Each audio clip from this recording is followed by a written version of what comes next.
నమస్కారం metro news కి స్వాగతం. ముందుగా ముఖ్యాంశాలు. ప్రారంభమైన అసెంబ్లీ వర్షాకాల సమావేశాలు 10 రోజులు నిర్వహించాలని బీఏసీలో నిర్ణయం.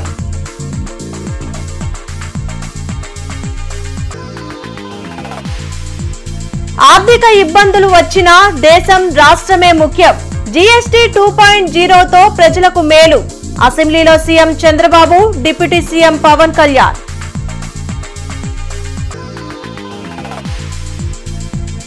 యూరియా కొరత, రైతుల సమస్యలపై చర్చకు సిద్ధం. వైసీపీ అసత్య ప్రచారాలు చేస్తుంది. మండిపడ్డ మంత్రి అచ్చెన్నాయుడు.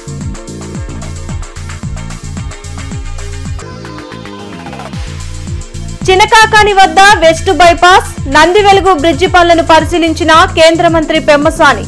పనులు త్వరితగతిన పూర్తి చేయాలని ఆదేశం.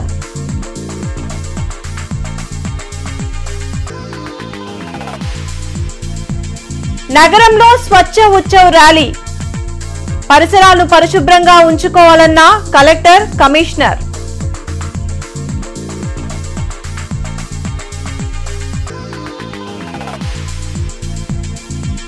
జీజీహెచ్లో డయేరియాతో బాధితులు పరామర్శించిన పలు పార్టీల నేతలు.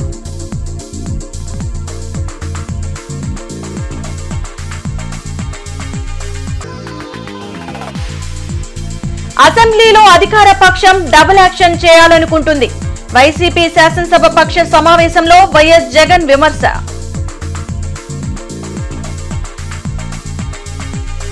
అసెంబ్లీ వర్షాకాల సమావేశాలు 10 రోజుల పాటు నిర్వహించాలని బీఏసీ సమావేశంలో నిర్ణయించారు. స్పీకర్ అయ్యన్న పాత్రుడు అధ్యక్షతన నిర్వహించిన బీఏసీ సమావేశంలో సీఎం చంద్రబాబు, మంత్రులు పయ్యావుల, నాదెండ్ల మనోహర్, ప్రభుత్వ chief whip GV Anjaneyulu, BJP శాసనసభ పక్ష నేత Vishnukumar Raju, assembly secretary general Prasanna Kumar, Suryadevara పాల్గొన్నారు. ఈ నెల 30 తేదీ వరకు సమావేశాలు జరగనున్నాయి. ఈ నెల 20, 21, 28 తేదీల్లో అసెంబ్లీకి సెలవు దినాలుగా నిర్ణయించారు. ప్రతిరోజు ఉదయం 10 గంటల నుంచి సాయంత్రం 5 గంటల వరకు సమావేశాలు జరగనున్నాయి. జీఎస్టీ సంస్కరణలు, జలవనరులు, శాంతి భద్రతలు, వైద్య ఆరోగ్యం, పరిశ్రమలు, super 6, quantum valley, logistics, Swarnandhra దిశగా ఏపీ, రాయలసీమ, కోస్తా, ఉత్తరాంధ్ర అభివృద్దిపై రోజుకో అంశాలపై చర్చించాలని బీఏసీ నిర్ణయించింది. జీఎస్టీ 2.0 సంస్కరణలతో దేశ ప్రజలకు మేలు జరుగుతుందని సీఎం చంద్రబాబు అన్నారు. అసెంబ్లీలో జీఎస్టీ సంస్కరణలపై నిర్వహించిన చర్చలో చంద్రబాబు మాట్లాడారు. జీఎస్టీ 2.0 కొత్త స్లాబుల వల్ల జరిగే ప్రయోజనాల గురించి అసెంబ్లీ ద్వారా రాష్ట్ర ప్రజలకు చంద్రబాబు వివరించారు. తన రాజకీయ జీవితంలో మొదటిసారి ఇలాంటి జీఎస్టీ సంస్కరణలు చూసినట్లు చెప్పారు. 11 ఏళ్లలో ప్రధాని మోడీ తీసుకున్న నిర్ణయాల వల్ల 130% ట్యాక్స్ పేయర్లు పెరిగారని వివరించారు. నిత్యావసరాల్లో చాలా వరకు జీఎస్టీ స్లాబుల్లో మార్పుల వల్ల బెనిఫిట్ కలుగుతుందన్నారు. ఆ జీఎస్టీ వచ్చిన తర్వాత దిశ ఒక గేమ్ చేంజర్ గా తయారైంది. అవన్నీ నేను చూపిస్తాను. ఈరోజు నెక్స్ట్ రిఫార్మ్ జీఎస్టీ 2వ రిఫార్మ్ తీసుకొచ్చారు. ఇది మీరు ఒకసారి చూస్తే నాకు ఏమాత్రం అనుమానం లేదు. నేను ఎప్పుడు కూడా దిశ రిఫార్మ్ అంటే నేను ముందుంటాను. అది నా జీవితంలో ఇప్పుడే కాదు, మొట్టమొదటి ఒక ఆర్థిక సంస్కరణలను ఎక్కడా డిసెంట్ లేకుండా అన్ని రాష్ట్ర ప్రభుత్వాలని కన్విన్స్ చేసి రిఫార్మ్ తీసుకొచ్చారు.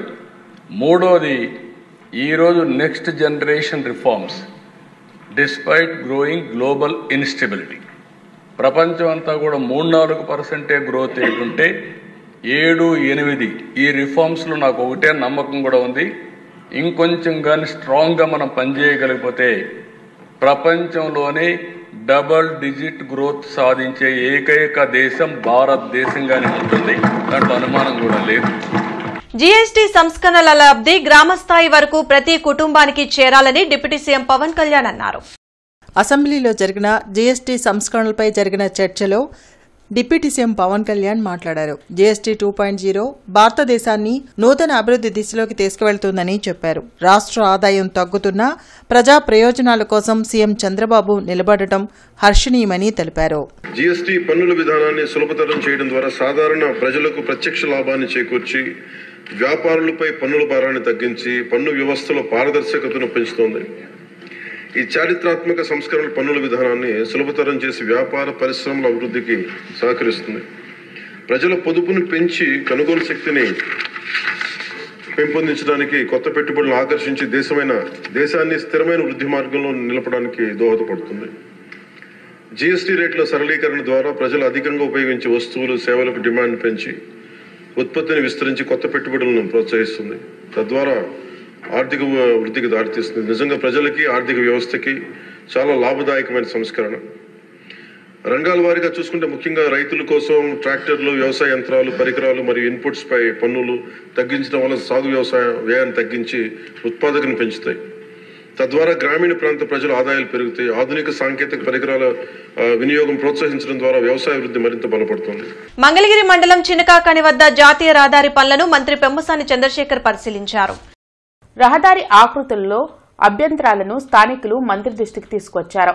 అమరావతి ఓఆర్ఆర్ నిర్మాణం పూర్తయితే ఎలాంటి సమస్య ఉండదని మంత్రి చెప్పారు. సంక్రాంతిలోపు పశ్చిమ బైపాస్ పనులను పూర్తి చేసి అందుబాటులోకి తెస్తామని తెలిపారు. 5 జిల్లాల మీదుగా అమరావతి ఔటర్ రింగ్ రోడ్ నిర్మాణం చేస్తున్నామని ప్రాజెక్ట్ మేనేజర్ పార్వతీశం చెప్పారు. ముఖ్యమంత్రి నిర్ణయం మేరకు 140 మీటర్ల వెడల్పుతో ఓఆర్ఆర్ నిర్మిస్తామని పార్వతీశం తెలిపారు. గుంటూరు, హైదరాబాద్ని, ఈ విజయవాడని బైపాస్ చేసుకుంటే వెళ్ళేటువంటి బైపాస్ ఏదైతే ఉందో ఇది ఒక క్రూషియల్ దశకు వచ్చింది. ఇందులో ముఖ్యంగా ఈ మెయిన్ హైవేని కలుపుతున్నటువంటి ప్రాంతం కాబట్టి ఇక్కడ వర్క్ స్లో అవ్వకుండా, లోకల్గా ఉండే వాళ్ళకి ఇబ్బంది లేకుండా దీన్ని ఫాస్ట్ ట్రాక్ ఎలా చేయాలి, ఇక్కడ ఏమైనా లోకల్ ఇష్యూస్ ఉన్నాయా అనే దాని మీద విజిట్కి వచ్చాం. బాగానే ఉంది. వర్షాల వల్ల కొద్దిగా స్లో అయింది వర్క్. ఎట్టి పరిస్థితుల్లో సంక్రాంతికి ఇదంతా కంప్లీట్ చేసి ఓపెన్ చేస్తానని పార్వతీశం గారు, నేషనల్ హైవే అథారిటీ వాళ్ళందరూ కూడా చెప్తా ఉన్నారు. ఓకే, అంతా బాగానే ఉంది ప్రస్తుతానికి, ఇక్కడ ఇబ్బంది ఏమీ లేదు. స్వచ్ఛతా హీ సేవ 2025లో భాగంగా అక్టోబర్ 2 వరకు స్వచ్ఛతోత్సవ్ నిర్వహించనున్నారు. ఇందులో భాగంగా పరిసరాలు పరిశుభ్రంగా ఉంచాలంటూ ప్రజలకు అవగాహన కల్పిస్తూ నగరంలో ర్యాలీ నిర్వహించారు. కలెక్టరేట్ నుంచి హిందూ కళాశాల సెంటర్ వరకు చేపట్టిన ర్యాలీలో కలెక్టర్ తమీం అన్సారియా, ఎమ్మెల్యే నసీర్, జేసీ అశుతోష్ శ్రీవాత్సవ, కమిషనర్ పులి శ్రీనివాసులు, డిప్యూటీ మేయర్ సజీలా, పలువురు కార్పొరేటర్లు, అధికారులు పాల్గొన్నారు. గుంటూరును క్లీన్ గుంటూరు, గ్రీన్ గుంటూరుగా తీర్చిదిద్దేందుకు ప్రజలు సహకారం అందించాలని కలెక్టర్, ఎమ్మెల్యే కోరారు. రాష్ట్రంలో, దేశంలో ప్రతి ఒక్క ఇంటి కూడా స్వచ్ఛంగా ఉండాలి, స్వచ్ఛతను పాటించాలనేటువంటి నిదానంతో గత కొన్ని సంవత్సరాలుగా భారతదేశంలో గాంధీజీ గారు ఇచ్చినటువంటి పిలుపు మేరకు పూర్తి స్థాయిలో స్వచ్ఛతను పాటించేటువంటి విధంగా, ప్రజల్లో అవగాహన తెచ్చేటువంటి విధంగా ప్రతి నెల కూడా 4వ వారం ఈ కార్యక్రమాన్ని తీసుకొని పెద్ద ఎత్తున స్వచ్ఛత భారతదేశ యావత్తు కూడా ప్రజల్లో ఒక అవగాహన తెచ్చేటువంటి విధంగా ఈ కార్యక్రమాన్ని తీసుకోవడం జరుగుతూ ఉంది. ప్రతి ఒక్కసారి కూడా ప్లాస్టిక్ నిర్మూలన దగ్గర నుండి అలాగే పరిశుభ్రాల, అలాగే డ్రైనేజ్ వ్యవస్థ కానీ ప్రతి ఒక్కటి కూడా స్వచ్ఛంగా ఎలా ఉంచుకోవాలనే దాని మీద కార్యక్రమాలు తీసుకొని ప్రజల్లో ఒక అవగాహన తీసుకొని వచ్చేటువంటి విధంగా ఈ కార్యక్రమాన్ని తీసుకోవడం జరుగుతూ ఉంది. ప్రతి సంవత్సరం కూడా అక్టోబర్ 2వ తారీఖున స్వచ్ఛ భారత్ దివాస్గా జరుపుకుంటున్నాము. దాంట్లో భాగంగా ఇప్పుడు సెప్టెంబర్ 17 నుంచి అక్టోబర్ 2 దాకా స్వచ్ఛతా హీ సేవ 2025 స్వచ్ఛ ఉత్సవ్ ఇప్పుడు మనం జరుపుకుంటున్నాము. దాంట్లో భాగంగా ఈరోజు కలెక్టరేట్ నుంచి ఒక మాస్ ర్యాలీ నిర్వహించడం జరిగింది గుంటూరు మున్సిపల్ కార్పొరేషన్ ద్వారా. దీంట్లో అందరు ఆఫీసర్స్, అన్ని డిపార్ట్మెంట్ ఆఫీసర్స్, సిబ్బంది అందరూ కూడా పాల్గొవడం, అదేవిధంగా గుంటూరు ఈస్ట్ ఎమ్మెల్యే గారు కూడా ఈరోజు పార్టిసిపేట్ చేస్తున్నారు. ఈ సందర్భంగా ప్రజలు అందరికీ కూడా విజ్ఞప్తి చేస్తున్నది ఏంటంటే, మన గుంటూరు జిల్లాని క్లీన్ గుంటూరు, గ్రీన్ గుంటూరుగా మార్చిదిద్దడానికి మన గుంటూరు మున్సిపల్ కార్పొరేషన్ని నంబర్ 1 మున్సిపల్ కార్పొరేషన్గా మార్చిదిద్దడానికి మీరు అందరూ కూడా డిస్ట్రిక్ట్ అడ్మినిస్ట్రేషన్కు సహకరించాలి, క్లీన్లీనెస్ పాటించాలి. ఈ కార్యక్రమం యొక్క ముఖ్య ఉద్దేశం ఏంటంటే, మన గుంటూరు జిల్లాలో నగరపాలక సంస్థతో పాటు మరి క్లీన్లీనెస్ పరంగా కూడా ప్రజలకు ఒక అవగాహన కల్పించాలనే ఉద్దేశంతో ఇది స్టార్ట్ చేయడం జరిగింది. దీనికి ప్రజల యొక్క సహకారం కూడా చాలా అద్భుతంగా ఉంది. ఈ 17వ తేదీ నుంచి ఈ నెల నెక్స్ట్ మంత్ 2 వరకు తీసుకునేటువంటి అన్ని కార్యక్రమాల్లో కూడా ప్రజలను ఇన్వాల్వ్ చేసుకుంటూ ఈ కార్యక్రమ ఉద్దేశాలు కూడా వాళ్ళకి చెప్తూ ముందుకు తీసుకెళ్ళడానికి అంతా కూడా కార్యాచరణ ప్రణాళిక చేసుకోవడం. అసెంబ్లీ సమావేశాల ప్రారంభం సందర్భంగా వెంకటపాలెంలోని ఎన్టీఆర్ విగ్రహానికి టీడీపీ నేతలు పుష్పాంజలి ఘటించి సమావేశానికి హాజరయ్యారు. మంత్రి అచ్చెన్నాయుడు, టీడీపీ రాష్ట్ర అధ్యక్షులు పల్లా శ్రీనివాసరావుతో పాటు పలువురు ఎమ్మెల్యేలు, ఎమ్మెల్సీలు పాల్గొన్నారు. ప్రజా సమస్యలపై చర్చించేందుకు ప్రభుత్వం సిద్ధంగా ఉందని అచ్చెన్నాయుడు తెలిపారు.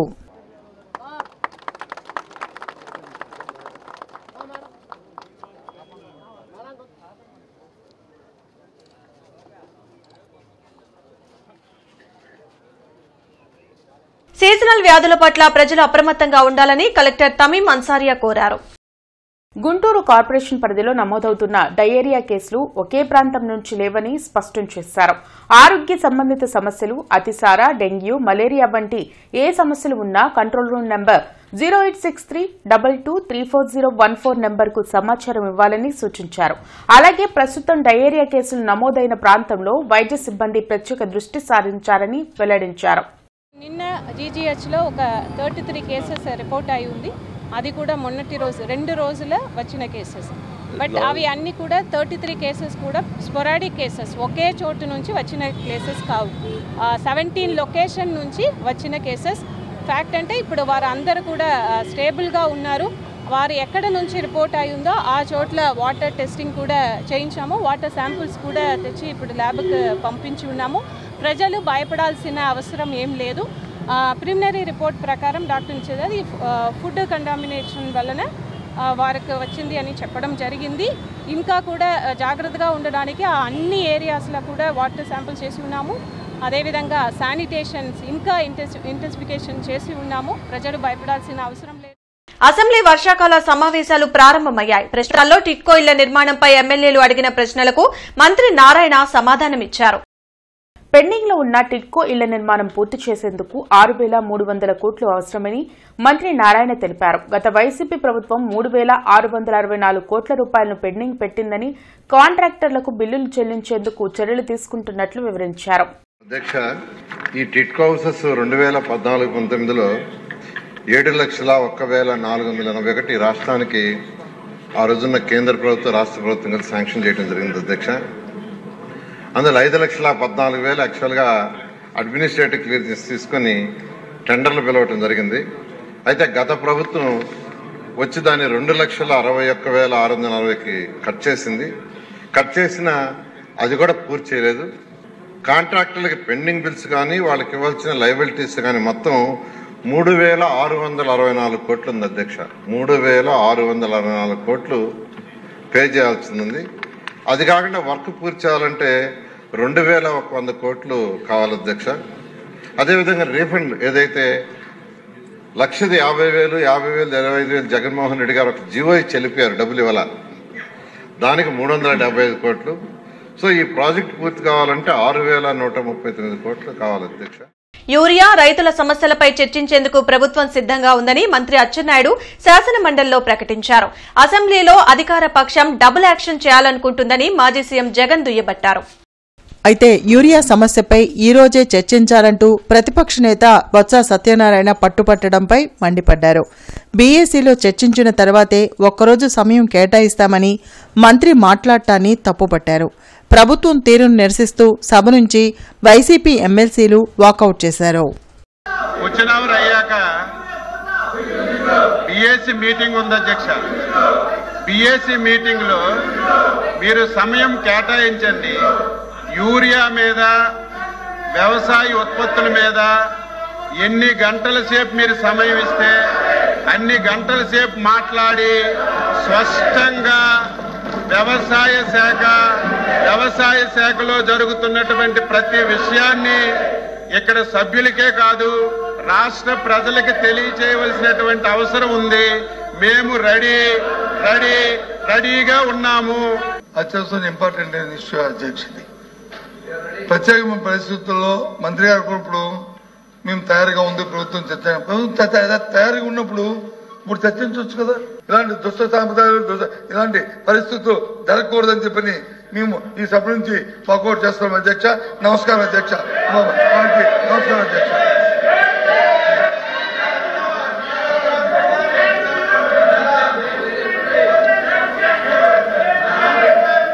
అసెంబ్లీలో అధికార పక్షం డబుల్ యాక్షన్ చేయాలనుకుంటుందని మాజీ సీఎం జగన్ దుయ్యబట్టారు. తాడేపల్లిలోని వైసీపీ కేంద్ర కార్యాలయంలో పార్టీ శాసనసభ పక్ష సమావేశం నిర్వహించారు. తాజా రాజకీయ పరిణామాలు, కీలక అంశాలపై చర్చించారు. మండలిలో ప్రభుత్వాన్ని నిలదీయాల్సిన అంశాలపై జగన్ దిశానిర్దేశం చేశారు. అసెంబ్లీలో ప్రజల గొంతు వినాలని కూటమి ప్రభుత్వానికి లేదని మండిపడ్డారు. నగరంలో డయేరియా బారిన పడి జీజీహెచ్లో చికిత్స పొందుతున్న బాధితుల్ని సిపిఐ నేతలు పరామర్శించారు. నగరాన్ని డయేరియా మహమ్మారి కబలిస్తోందని సిపిఐ రాష్ట్ర కార్యదర్శి వర్గ సభ్యులు జంగాల అజయ్ కుమార్ వెల్లడించారు. ప్రభుత్వ వైఫల్యం వల్లనే ఇటువంటి ఘటనలు జరుగుతున్నాయన్నారు. పాదగుంటూరు, బుచ్చయ్యతోట, ఆర్టీసీ కాలనీ తదితర ప్రాంతాల్లో డయేరియా ప్రబలిందన్నారు. డయేరియా బాధితులు వస్తున్న ప్రాంతంలోని నీటిని పరీక్షలు చేసి నివారణ చర్యలు తీసుకోవాలని సూచించారు. మున్సిపల్ అధికారులు యుద్ద ప్రాతిపదికన డయేరియా అరికట్టేందుకు చర్యలు తీసుకోవాలని డిమాండ్ చేశారు. ఈ కార్యక్రమంలో జిల్లా కార్యదర్శి కోట మాల్యాద్రి, ఆకిటి అరుణ్ కుమార్, రావుల అంజిబాబు, హనుమంతరావు, జంగాల చైతన్య తదితరులు పాల్గొన్నారు. మున్సిపల్ అధికారులు వెళ్లి ఆ ప్రాంతంలో ఉన్నటువంటి పారిశుధ్యాన్ని, ఆ ప్రాంతంలో సరఫరా జరుగుతున్నటువంటి తాగునీటిని తక్షణమే శాంపిల్స్ సేకరించి వాటిని టెస్ట్ చేసి ఆ నీటిని శుద్ధి చేసేటటువంటి కెమికల్స్ని తక్షణమే కలపాల్సిందిగా సిపిఐగా డిమాండ్ చేస్తూ ఉన్నాం. అలాగే ఇవాళ మొన్నటిదాకా తురకపాలెం సంబంధించినటువంటి ప్రమాదంతో గుంటూరు నగరం కలవరపడింది. మళ్ళీ ఇప్పుడు డయేరియాతోటి గుంటూరు నగరంలో ఉన్నటువంటి అనేక ప్రాంతాలు కలవరపడతా ఉన్నాయి. దీనికి ప్రధానమైనటువంటి కారణం ప్రభుత్వం అధికారుల యొక్క నిర్లక్ష్యమే ప్రధాన కారణమని సిపిఐగా మేము ఆరోపిస్తా ఉన్నాం. గుంటూరులో విద్యుత్ ఉద్యోగులు ఆందోళన చేపట్టారు. సంగడిగుంట కరెంటాఫీసు వద్ద విద్యుత్ ఉద్యోగులు నల్ల బ్యాడ్జీలు ధరించి నిరసన చేపట్టారు. దీర్ఘకాలిక సమస్యల పరిష్కారం కోరుతూ విద్యుత్ ఉద్యోగుల జేఏసీ ఉమ్మడి జిల్లా ఆధ్వర్యంలో దశలవారీగా ఆందోళన ఇస్తున్నట్లు తెలిపారు. ఉద్యోగుల డిమాండ్లలో పూర్తి వైద్య ఖర్చుల భృతి, పెండింగ్ డీఏల విడుదల, కాంట్రాక్ట్ ఉద్యోగుల క్రమబద్దీకరణ, సమాన పనికి సమాన వేతనం, ఖాళీల కారుణ్యాన్ని వారు డిమాండ్ చేశారు. ఎనర్జీ అసిస్టెంట్లు వారు సుమారుగా 6 సంవత్సరాల పైబడి విద్యుత్ సంస్థ కోసం కష్టపడి ప్రాణాలు అర్పించి పనిచేస్తా ఉన్నారు. వారికి కూడా త్వరలోనే విద్యుత్ సంస్థలో విలీనం అయ్యే పరిస్థితి ఉంది. అయ్యేంత వరకు కూడా ఈ జేఏసీ పోరాడుతుందని చెప్తా ఉన్నాం. కాంట్రాక్ట్ గారు కూడా వెళ్ళవచ్చు. మరి చైర్మన్ గారు మాట్లాడలేదని అందరూ మాట్లాడారు. మీకు రావాల్సినటువంటి డైరెక్ట్ పేమెంట్ కానీ, దశల వారీగా మనం ఏదైతే రెగ్యులరైజ్ చేయమని అడుగుతున్నామో అవి కానీ, ఈ పిఆర్సీ అరియర్స్ కానీ, అదే మాదిరిగా మనకు 10 సంవత్సరాలకు ఒకసారి ఇచ్చిన సర్వీస్ ఇంక్రిమెంట్ కానీ, ఇవన్నీ కూడా మా దృష్టిలో ఉన్నవి. ఇవన్నీ కూడా సందర్భంసారిగా సమయానుకూలంగా మాట్లాడుతూ ఉంటాం. మాది మాట్లాడలేదు అనేటువంటి విషయాన్ని మీరు తీసుకోకూడదు. ఆనాడు ఉద్యమాలు చేశారు కాబట్టి ఇక్కడ ఉన్నటువంటి రెగ్యులర్ ఉద్యోగంలో రాబోయే స్థానిక సంస్థల ఎన్నికల్లో ఆమ్ ఆద్మీ పార్టీ రాష్ట్రమంతా పోటీ చేస్తుందని ఆ పార్టీ రాష్ట్ర కన్వీనర్ సీరా రమేష్ కుమార్ వెల్లడించారు. బ్రాడీపేటలోని ఎస్హెచ్ఓ బిల్డింగ్ లో ఆమ్ ఆద్మీ పార్టీ కార్యాలయంలో ఈ కార్యక్రమం జరిగింది. గతంలో 3 సార్లు ఢిల్లీలోనూ, ప్రస్తుతం పంజాబ్ లో ప్రభుత్వాన్ని ఏర్పరిచి ఢిల్లీ అసెంబ్లీలో ప్రధాన ప్రతిపక్ష పార్టీగాను, మరో 3 రాష్ట్రాల్లో ఎమ్మెల్యేలను కలిగి ఉన్న గుర్తింపు పొందిన జాతీయ పార్టీ ఆమ్ ఆద్మీ పార్టీ అని తెలిపారు. ప్రజల అవసరాలైన నాణ్యమైన విద్య, అందరికీ అందుబాటులోకి వైద్యం, 24 గంటల విద్యుత్, త్రాగునీరు, పారిశుధ్యం, మహిళా సంరక్షణకు పార్టీ అత్యంత ప్రాధాన్యత ఇచ్చిందన్నారు. నిస్వార్థంగా రాజకీయాల్లోకి వచ్చి ప్రజాసేవ చేయాలనుకునే వారికి, ఓటర్లను ప్రలోభాలతో కాకుండా ప్రజాసేవ ద్వారా ప్రజాప్రతినిధులు కావాలనుకునే వారికి ఆమ్ ఆద్మీ పార్టీ ఆహ్వానం పలుకుతుందన్నారు. స్థానిక సంస్థల్లో పోటీ చేయాలనుకునేవారు ఆమ్ ఆద్మీ పార్టీ కార్యాలయంలో లేదా మొబైల్ నంబర్ 9493595789 ని సంప్రదించవచ్చన్నారు. రాబోయే స్థానిక సంస్థల ఎన్నికల్లో అన్ని మున్సిపల్ కార్పొరేషన్లోనూ, మున్సిపాలిటీలలోనూ, జడ్పీటీసీ, ఎంపీటీసీల్లోనూ అభ్యర్థులను పోటీకి నిలబెడతామన్నారు. అవినీతి రహిత సమాజ నిర్మాణంకు ప్రజలందరూ ముందుకు రావాలని ఆయన పిలుపునిచ్చారు. ఈ కార్యక్రమంలో ఆమ్ ఆద్మీ పార్టీ ఉపాధ్యక్షులు డాక్టర్ టి సేవాకుమార్, తాడికొండ నియోజకవర్గం convener Rachapudi Venkata Narasimharao, doctor T Sevakumar తదితరులు పాల్గొన్నారు. ఇప్పటికే మనకి స్థానిక సంస్థల ఎన్నికల్ని ప్రకటించడం జరిగింది. ఈ జనవరి నుంచి మొదలయ్యే స్థానిక సంస్థల ఎన్నికలన్నింటిలో కూడా ఆమ్ ఆద్మీ పార్టీ రాష్ట్రంలో పోటీ చేయబోతుంది. స్థానిక సంస్థల ఎన్నికలంటే మీకు తెలుసు, మొదట మనకి మున్సిపల్ కార్పొరేషన్స్, మున్సిపాలిటీ ఎన్నికలు వస్తాయి, జెడ్పీటీసీ, ఎంపీటీసీ ఎన్నికలు వస్తాయి. ఈ అన్నింటిలో కూడా ఆమ్ ఆద్మీ పార్టీ అభ్యర్థుల్ని నిలబెట్టడంలో ప్రయత్నంలో ఉంది. మెచ్యూర్డ్ రాజకీయాలు అంటే ప్రజాసేవ చేస్తూ ప్రజలను ప్రలోభ పెట్టకుండా ప్రజాసేవలో ముందుండి ప్రజాప్రతినిధులుగా ఎన్నికవుదామనుకుంటున్నారో, ఓట్ల కోసం రకరకాల ప్రలోభాలను గురి చేస్తున్న ఈ కాలంలో ప్రలోభాలు చేయకుండా ప్రజల సేవ మాత్రమే చేస్తూ ప్రజలకు అందుబాటులో ఉంటూ లోకల్గా ఉన్న సమస్యల మీద పోరాడుతూ ప్రజలలోని ఒక మంచి నాయకుడిగా గుర్తింపు తెచ్చుకొని ప్రజాప్రతినిధులుగా అవుదామనుకున్న వాళ్ళందరూ కూడా ఆమ్ ఆద్మీ పార్టీతో పనిచేయడం కోసం ముందుకు రావాలని ఆమ్ ఆద్మీ పార్టీ కోరుతున్నారు. భారత రాజ్యాంగం ఎన్నికల కమిషన్ బీహార్ ఓటు పరిణామాలపై ఈ నెల 20న సభ జరగనుంది. ఈ కార్యక్రమానికి సిపిఎం రాష్ట్ర కార్యదర్శి వి శ్రీనివాసరావు ముఖ్య అతిథిగా హాజరు కానున్నారు. డాక్టర్ బిఆర్ అంబేద్కర్ జాషువా పూలే పెరియార్ లిటరేచర్ ఫౌండేషన్ ఆధ్వర్యంలో ఈ నెల 20వ తేదీన సిపిఎం కార్యాలయంలో సభ జరగనుంది. ఈ సభలో భారత రాజ్యాంగం ఎన్నికల కమిషన్ బీహార్ ఓటు పరిణామాలపై చర్చించనున్నారు. ఇందుకు సంబంధించిన కరపత్రాలను మాజీ MLC Lakshmanarao, David Williams, Chisti భాష, కళాధర్, రాజశేఖర్, నీలాంబరం తదితరులు ఆవిష్కరించారు. సభ వివరాలను మీడియాకు లక్ష్మణరావు, విలియమ్స్ వివరించారు. వాస్తవంగా 2025 జనవరిలో బీహార్లో ఎలక్షన్ కమిషన్ ఓటర్ల యొక్క రివిజన్ చేసింది. ఓటర్లు కొత్త వాళ్ళని చేర్చింది. 7.8 కోట్ల మంది ఓటర్లు అందులో చేరారు. కానీ మళ్ళీ జూన్ వచ్చేసరికి సర్ అనే పేరుతో స్పెషల్ ఇంటెన్సివ్ రివిజన్ పేరుతో ఎన్నికల కమిషన్ మరోసారి ఓటర్లను చేర్చింది. 65 లక్షల మంది ఓటర్లు తగ్గిపోయారు. ఈ తగ్గిపోయిన వాళ్ళందరూ కూడా వలస కార్మికులు, ముస్లింలు. కాబట్టి అక్కడ ఎన్నికల కమిషన్ పనిగట్టుకుని కేంద్ర ప్రభుత్వ ఏజెంట్గా మారి ఈ ఓటర్లను తగ్గించే ప్రయత్నం చేస్తూ ఉంది. మోడీని గెలిపించడానికి ప్రయత్నం చేస్తూ ఉంది. కనుక ఈ నేపథ్యంలో ఇది రాజ్యాంగానికి, ప్రజాస్వామ్యానికి పూర్తిగా విరుద్ధమైనటువంటి అంశాలు. ఈ అంశాలని చర్చించడానికి రేపు 20వ తారీఖు సాయంత్రం 5 గంటలకి డాక్టర్ బిఆర్ అంబేద్కర్ జాషువా పూలే పెరియార్ లిటరేచర్ ఫౌండేషన్ ఆధ్వర్యంలో మరి ఇక్కడ బ్రాడీపేటలో 2/7లో ఉన్నటువంటి సిపిఎం హాల్లో సదస్సు జరగబోతా ఉంది. Prajwala community development society, Red Cross Society సంయుక్త ఆధ్వర్యంలో క్యాన్సర్ పేషెంట్ల కోసం hair donation programme Indian Red Cross Society కార్యాలయంలో జరిగింది. నగరంపాలెంలోని రెడ్ క్రాస్ సొసైటీ కార్యాలయంలో హెయిర్ డొనేషన్ కార్యక్రమం ప్రారంభించారు. ఈ కార్యక్రమంలో రాష్ట్ర కోశాధికారి Ramachandraraju, GGH superintendent doctor Ramana SSV, Janachaitanya Vedika అధ్యక్షులు వల్లంరెడ్డి లక్ష్మణరెడ్డి హాజరయ్యారు. ఈ సందర్భంగా వారు మాట్లాడుతూ క్యాన్సర్ పేషెంట్లకు కీమోథెరపీ ఇచ్చే సమయంలో జుట్టు రాలిపోతుందన్నారు. వారిలో ఆత్మన్యూన్యతా భావాన్ని తొలగించేందుకు శిరీష విగ్లు తయారు చేయించి ఇస్తున్నారని వెల్లడించారు. ఈ రోజు హెయిర్ డొనేట్ చేయడానికి 6 మహిళలు ముందుకు రావడం అభినందనీయమని అన్నారు.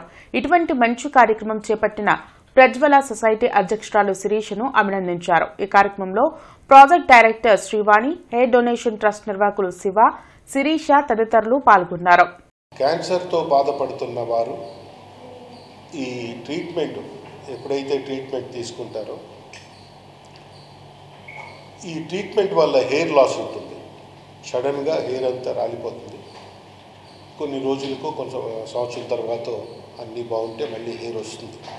కానీ ఈ లోపల వాళ్ళకి అరే మేము పేషెంట్ అయిపోయాం, నా జుట్టు అంతా ఊడిపోతుంది, నేను ఏమైపోతాను అనే భయం లేకుండా వాళ్ళకి ఆత్మస్థైర్యాన్ని కలిగించడానికి, ధైర్యాన్ని కలిగించడానికి విగ్ పెట్టుకుని జుట్టుని ఒక విగ్గా తయారు చేసి పెట్టుకోవడానికి అనుకూలంగా ఇవాళ శిరీష చొరవ తీసుకుని ఇట్లా డొనేట్ చేయడానికి చాలామందిని ఒప్పించి ఇక్కడికి తీసుకొచ్చి వాళ్ళ చేత ఆ హెయిర్ డొనేషన్ గుంటూరులో మొదలు పెడుతున్నాం. ఈరోజు క్యాన్సర్ వ్యాధి గ్రస్తులకి ఈ జుట్టుని విగ్ రూపంలో బహుకరించడం ద్వారా వారిలో ఆత్మవిశ్వాసాన్ని, ఆత్మగౌరవాన్ని పెంపొందించడానికి కృషి చేస్తున్న శిరీష్ గారికి అభినందనలు తెలియజేసుకుంటున్నాను. ఎంతో ప్రేమగా పెంచుకున్న జుట్టుని క్యాన్సర్ వ్యాధిగ్రస్తుల కోసం ఉచితంగా బహుకరిస్తున్న అనేక మంది మహిళలకి ఇక్కడ విచ్చేశారు. వారందరికీ కృతజ్ఞతలు తెలియజేసుకుంటున్నాను.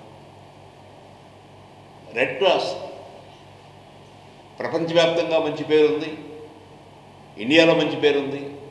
ముఖ్యంగా గుంటూరు రెడ్ క్రాస్ అంటే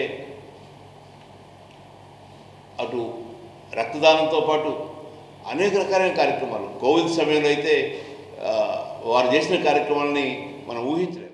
నగరపాలక సంస్థ పారిశుద్ధ్యాన్ని మెరుగుపరచడంలో పూర్తిగా విఫలమైందని వైసీపీ నగర అధ్యక్షురాలు నూరి ఫాతిమా మండిపడ్డారు. జీజీహెచ్లో చేరి చికిత్స పొందుతున్న డయేరియా బాధితులను నూరి ఫాతిమా, నియోజకవర్గ పరిశీలకులు నిమ్మకాయల రాజనారాయణ పరామర్శించారు. ఈ సందర్భంగా ఆమె మాట్లాడుతూ సుమారు 60 మంది డయేరియా బారిన పడి బాధితులు జీజీహెచ్లో చికిత్స పొందుతూ ఉంటే స్థానిక ఎమ్మెల్యే నిర్లక్ష్య ధోరణిలో ఉండడం కరెక్ట్ కాదని మండిపడ్డారు. చిన్నపాటి వర్షానికే నాలాలు పొంగి పొర్లుతున్నాయన్నారు. జీజీహెచ్లో బాధితులకు సరైన వైద్యం అందించడం లేదన్నారు. కేవలం నీటి కాలుష్యం వల్లనే నగరంలో డయేరియా ప్రబలుతుందని చెప్పారు. పెమ్మసాని చంద్రశేఖర్ మాటలు కోటలు దాటుతున్నాయే కానీ ఆచరణలో శూన్యమేనని ఎద్దేవా చేశారు. వెంటనే మంచినీటి పైపుల లీకులను సరిచేసి బాధితులకు సరైన వైద్యం అందించాలని డిమాండ్ చేశారు. ఈ కార్యక్రమంలో బీసీ నాయకులు తుళ్లూరు సూరిబాబు, ఇతర వైసీపీ నాయకులు పాల్గొన్నారు. వాటర్ ఏ విధంగా ఉందంటే కాలువల్లో ఇంకా అంటే ప్రతిసారి ఉంటాయి కానీ మీరు చూసుకోవాలి ఎక్కడ లీక్ అవుతున్నాయి, ఏ విధంగా ట్యాంకుల దగ్గరికి వెళ్ళి వాటర్ బాగానే ఉన్నాయంటే సరిపోదు. ఎక్కడ వాటర్ లీక్ అవుతుందో మీ శానిటేషన్ వాళ్ళకి చెప్పండి. ఉన్నారుగా అంతమంది అధికారులు. ఎందుకు మీరు మరి అర్బన్ హెల్త్ సెంటర్స్ని ఎందుకు ఉపయోగించట్లేదు? ఆశా వర్కర్లు ఎందుకు వెళ్ళట్లేదు? అక్కడ వాటర్ కంటామినేట్ అయ్యింది. అక్కడ వాటర్తో చాలామంది డయేరియాతో ఇబ్బంది పడుతున్నారు, వాంతులు వస్తున్నాయని మీకు తెలిసిన తర్వాత మీరు ఎందుకు అక్కడ చర్యలు తీసుకోవట్లేదు? తుళ్లూరు ప్రాథమిక ఆరోగ్య కేంద్రాన్ని జిల్లా కలెక్టర్ తమీం అన్సారీ ఆకస్మికంగా తనిఖీ చేశారు. ఆసుపత్రి సిబ్బంది హాజరు వివరాలను రిజిస్టర్లో తనిఖీ చేశారు. హాజరు బాగుండడంతో సంతృప్తి వ్యక్తం చేశారు. మందుల నిల్వలు, టాబ్లెట్స్, ఇంజెక్షన్లు వాడకం, కాలపరిమితి వివరాలను కలెక్టర్ పరిశీలించారు. ఆసుపత్రిలో చికిత్స పొందుతున్న వారితో ముఖాముఖి మాట్లాడి వారికి అందుతున్న సేవలపై ఆరా తీశారు. రాత్రి సమయంలో సెక్యూరిటీ ఉంటే బావుంటుందని, సామాజిక ఆసుపత్రి స్థాయికి పెంచాలని స్థానికులు కోరారు. సిహెచ్సి వల్ల రేయింబవళ్లు వైద్య సేవలు అందుబాటులోకి వస్తాయని ప్రజలు తెలియచేయగా వాటిపై చర్యలు చేపడతామని ఆమె అన్నారు. ఖాళీ పోస్టుల భర్తీకి కృషి చేస్తామని చెప్పారు. మందులు సఫిషియెంట్ క్వాంటిటీ ఇక్కడ ఉంది. అదేవిధంగా టెస్ట్ కూడా అన్ని రియాజెంట్స్ కావాల్సినవి అన్నీ కూడా ఇక్కడ ఉన్నాయి. ఇక్కడ ఉన్న కొంతమంది పేషెంట్స్తో కూడా ఇంటరాక్ట్ అవ్వడం జరిగింది. సో వారు అడిగినది ఏంటంటే ఈ పిహెచ్సిని సిహెచ్సిగా అప్డేట్ చేయాలి అని వారు అడగడం జరిగింది. అదేవిధంగా ఇక్కడ నైట్లో సెక్యూరిటీ గార్డ్ లేదు, వారిని నియమించాలని అడగడం జరిగింది. ఇక్కడ కొన్ని పోస్ట్ వేకెంట్గా ఉంది, స్టాఫ్స్ పోస్ట్ వేకెంట్గా ఉన్నాయి. గుంటూరు నగరంలో డయేరియా ప్రబలకుండా అధికారులు చర్యలు తీసుకోవాలని సిపిఎం డిమాండ్ చేశారు. నగరంలో వివిధ ప్రాంతాలలో నీటి కలుషితం కారణంగా డయేరియా విజృంభిస్తుందని, వైద్య సిబ్బంది, మున్సిపల్ సిబ్బంది వెంటనే రంగంలోకి దిగి నగరంలో డయేరియా విస్తరించకుండా చర్యలు తీసుకోవాలని సిపిఎం జిల్లా కార్యదర్శి వై నేతాజీ డిమాండ్ చేశారు. కట్లగుంట శ్రీనివాసరావు, నగర నాయకులు షేక్ కాసిం వలీ, ఆది నికల్సన్ తదితరులు పాల్గొన్నారు. 15వ తారీఖు సాయంత్రం నుంచి కేసులు నమోదు కావడం ప్రారంభమైంది. గత 2 రోజుల నుంచి కూడా క్రమంగా కేసులు పెరుగుతూ ఉన్నాయి.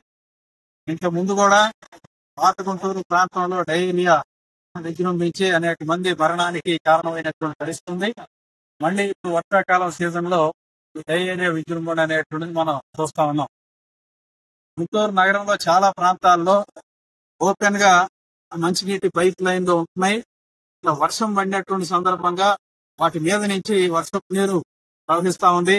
దాంతో మురుగునీరు, మంచినీరు రెండు కలిసిపోయి చాలా ప్రాంతాల్లో. ప్రభుత్వం మెడికల్ కాలేజీని పీపీపీ విధానంలో ప్రైవేట్ చేయడాన్ని వైసీపీ విద్యార్థి యువజన విభాగాలు తీవ్రంగా వ్యతిరేకించాయి. ఈ నేపథ్యంలో ఈ నెల 19న నిరసన కార్యక్రమం చేపట్టనున్నారు. వైసీపీ అధినేత మాజీ సీఎం జగన్ హయాంలో 17 మెడికల్ కళాశాల నిర్మాణానికి శ్రీకారం చుట్టారని, అందులో 5 కళాశాలలు పూర్తయి క్లాసులు ప్రారంభమయ్యాయని వైసీపీ విద్యార్థి యువజన నేతలు తెలిపారు. అయితే పేదల ప్రయోజనాలను పక్కన పెడుతున్న కూటమి సర్కార్ వాటిని పీపీపీ పద్ధతిలో ప్రైవేటైజ్ చేస్తుందని మండిపడ్డారు. ఈ నేపథ్యంలో చలో మెడికల్ కాలేజ్ కార్యక్రమాన్ని నిర్వహిస్తున్నట్లు తెలిపారు. ఇందుకు సంబంధించిన పోస్టర్లను ఆవిష్కరించారు. ఎక్కడ వైఎస్ఆర్ కాంగ్రెస్ పార్టీ ప్రజాదరణ పెరిగిపోతుందో, ఎందుకంటే ఆ కష్టంలో ఏ వ్యక్తి అయినా సరే తన ప్రాణం మీదకి వచ్చినప్పుడే ఆ జీవితం విలువ తెలుస్తుంది. ఆ టైంకి ₹1 డబ్బు లేకపోయినా కానీ ఉచితంగా వైద్యం చేయించుకొని బ్రతికితే ఇది జగన్మోహన్ రెడ్డి గారి దయ, జగన్మోహన్ రెడ్డి గారి వల్ల నేను బ్రతుకున్నాను చెప్పుకుంటారు. ఇలాంటివి జరగకూడదు. పేదవాడికి ఉచిత విద్య, వైద్యం రెండూ అందకూడదన్న ఉద్దేశంతో, అయిన వారికి దోచిపెట్టాలన్న ఉద్దేశంతోనే ఈ ప్రైవేటీకరణ అనే అంశాన్ని తీసుకొచ్చారు. గుంటూరు రైల్వే స్టేషన్లోని అన్ని ప్లాట్ఫారంలని కలుపుతున్న సబ్వేని మూసివేశారు. సబ్వే మరమ్మతులు ప్రగతిలో ఉన్నాయి.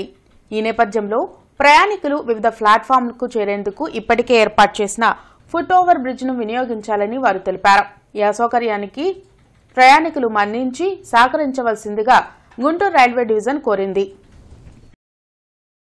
సంగడిగుంట శ్రీ కన్యకా పరమేశ్వరి అమ్మవారి దేవస్థానం వెల్ఫేర్ సొసైటీ ఆధ్వర్యంలో దేవీ శరన్నవరాత్రి ఉత్సవాలు వైభవంగా నిర్వహించనున్నారు. వచ్చే నెల 2వ తేదీ వరకు ఈ ఉత్సవాలు కొనసాగనున్నాయి.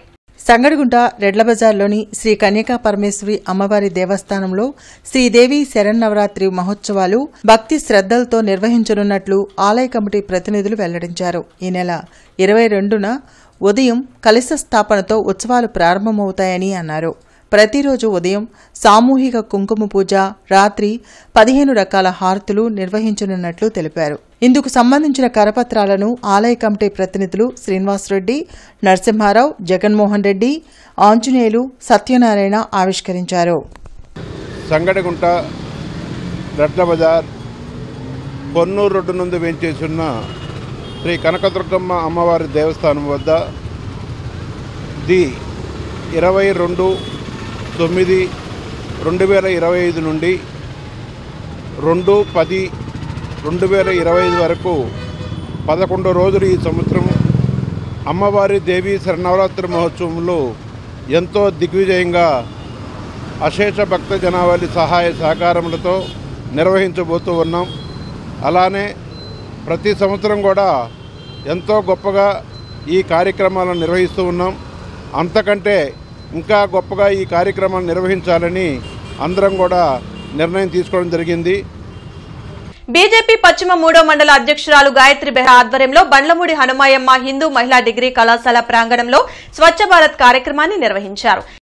ఈ సందర్భంగా మహిళా మోర్చా గుంటూరు జిల్లా కోశాధికారి డాక్టర్ శ్రవంతి మాట్లాడుతూ గాంధీ స్ఫూర్తితో మోడీ కార్యక్రమాన్ని మొదలుపెట్టారని, అందరూ మన పరిసరాలను శుభ్రంగా ఉంచుకోవాలని తెలిపారు. మోడీ జన్మదినం సందర్భంగా సేవా పక్వాడా పేరుతో అక్టోబర్ 2వ తేదీ వరకు సేవా కార్యక్రమాలు చేపడతామని తెలిపారు. దీనిలో భాగంగానే ఈ నెల 20వ తేదీన రక్తదాన శిబిరం, 21వ తేదీన ఉచిత వైద్య డెంటల్ ఆర్థోపెడిక్ శిబిరాన్ని బ్రాడీపేట 3/9లో భారతీయ జనతా పార్టీ కార్యాలయంలో ఏర్పాటు చేస్తామన్నారు. ఈ అవకాశాన్ని అందరూ సద్వినియోగం చేసుకోవాలని తెలిపారు. మహాత్మా గాంధీ గారు చెప్పిన సూక్తి cleanliness is next to godliness. So మనం దేవుణ్ణి ఎక్కడో చూడక్కర్లేదు, మన పరిసరాలు శుభ్రంగా ఉంటే అక్కడే మనకి దేవుడు తారసపడతాడని గాంధీ గారి యొక్క సూత్రం.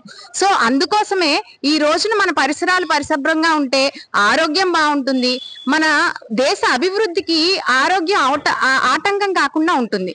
అందుకోసం ఈ రోజు మేమంతా ఒక టీమ్ గా కలిసి మా 3వ మండలంలోని BH కాలేజ్ లో స్వచ్ఛ భారత్ ని చేయటం జరిగింది. అలాగే ఈ సేవా పక్వాడ్ కార్యక్రమంలో మేము రేపు 20వ తారీఖు బ్లడ్ డొనేషన్ క్యాంప్ ని, అలాగే 21వ తారీఖు ఆదివారం మెగా వైద్య శిబిరాన్ని కూడా నిర్వహిస్తున్నాం.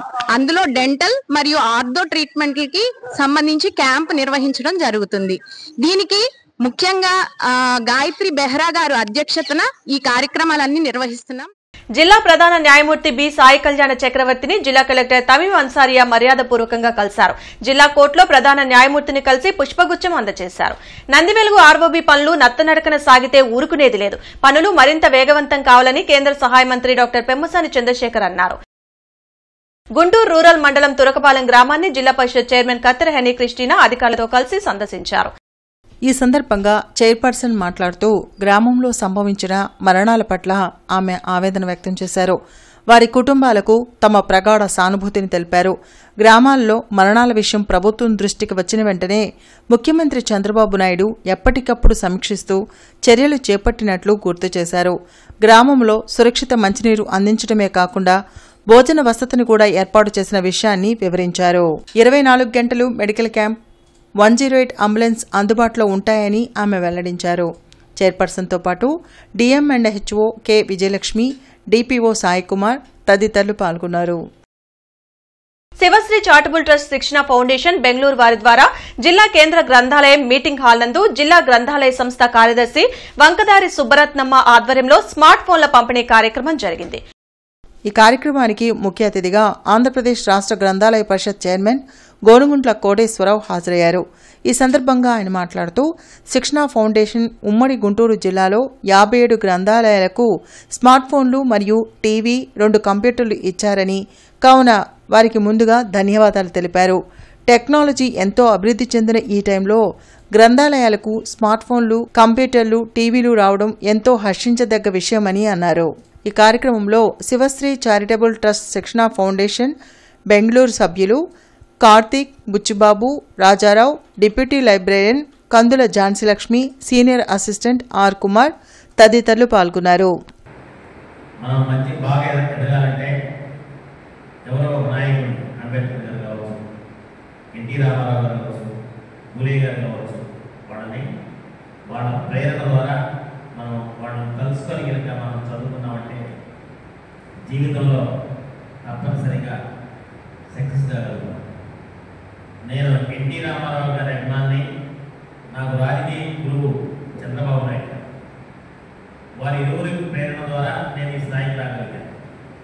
అటువంటి ప్రేరణ సంస్థ వారు బ్రహ్మాండంగా ఈ ఏదైతే మన లైబ్రరీస్ ద్వారా లైబ్రరీ గ్రంథాలయాల్లో కనుక ఇలాంటివి చేస్తే ఎక్కువ ఉపయోగం ఉంది. జిల్లా పరిషత్ కార్యాలయం వద్ద పారిశుద్ధ్యం అధ్వానంగా ఉంది. ఎక్కడికక్కడ వర్షపు నీరు నిలిచిపోయి దుర్గంధం వెదజల్లుతుంది. కొద్దిపాటి వర్షానికే జిల్లా పరిషత్ కార్యాలయ ఆవరణ మురుగునీటితో నిండిపోతుంది. నిత్యం వందలాది మంది వచ్చిపోతుండే జడ్పీ కార్యాలయం వద్ద పారిశుద్ధ్యం అటకెక్కింది. వెంటనే కార్యాలయ సిబ్బంది స్పందించి పల్లపు ప్రాంతాల్లో మెరక తోలించి నీరు నిలవకుండా ఉండేలా చర్యలు తీసుకుని ప్రజల ఆరోగ్యాలను కాపాడాలని స్థానికులు అభిప్రాయం వ్యక్తం చేస్తున్నారు.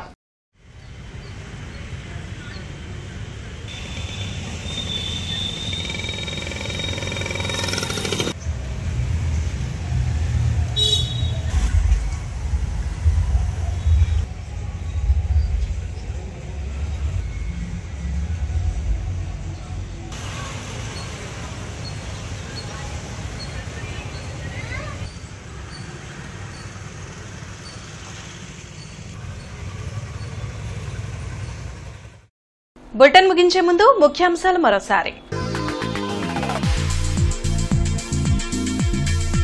ప్రారంభమైన అసెంబ్లీ వర్షాకాల సమావేశాలు 10 రోజులు నిర్వహించాలని బీఏసీలో నిర్ణయం.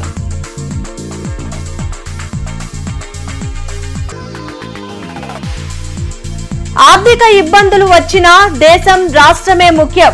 జీఎస్టీ 2.0తో ప్రజలకు మేలు.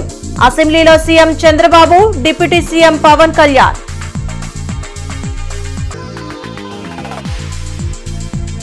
యూరియా కొరత, రైతుల సమస్యలపై చర్చకు సిద్ధం. వైసీపీ అసత్య ప్రచారాలు చేస్తుంది. మండిపడ్డ మంత్రి అచ్చెన్నాయుడు.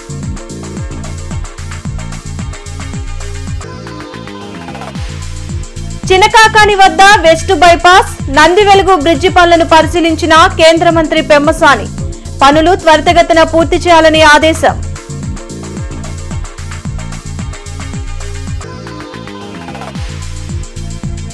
నగరంలో స్వచ్ఛ ఉత్సవ్ ర్యాలీ. పరిసరాలను పరిశుభ్రంగా ఉంచుకోవాలన్న కలెక్టర్, కమిషనర్.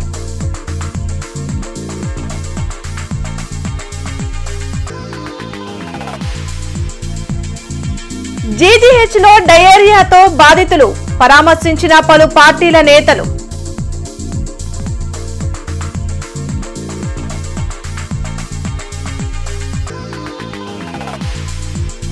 అసెంబ్లీలో అధికార పక్షం డబుల్ యాక్షన్ చేయాలనుకుంటుంది.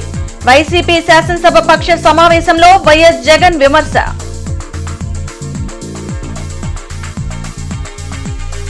ఈ వార్తలు ఇంతటితో సమాప్తం. నమస్కారం.